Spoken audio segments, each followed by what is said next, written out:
Masala Mama here. Let's make the best Shami kebab ever. They're going to be fantastic.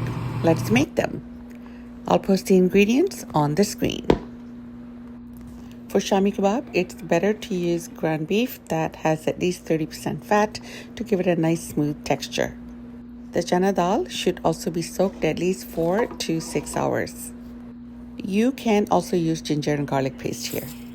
Do use whole cumin and coriander seeds. They will get ground up when you are grinding everything together. Add the salt and red chilies. Now I used whole red chilies, which some of them I crushed and some of them I left whole. Add the whole cloves and the black peppercorns, and they will get ground out when you are mixing everything together. I had already added 1 cup of water, and now I'm going to add 2 more cups of water and start cooking this.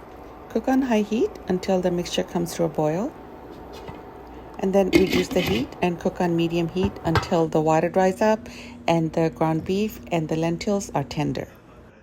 Cool the mixture completely, then grind it. That way you won't have excess water in your Shami kebabs. You can grind this to whatever consistency you like. I don't like it too smooth. I like it to have a little bit of bite in it, like about 90% ground. You can mix all of this by hand. I'm just being a little fancy. Make your kebabs and freeze them. If you don't want to freeze them and you want to use them right away, then you can go ahead and fry them. The best thing about Shami kebabs is that you can make them mild, and if you want them spicy, you can take the coating, the egg coating, add salt and red chili powder to that, and dip them in that and fry it. That will make them spicy. Shami kebabs are the best side dish to have.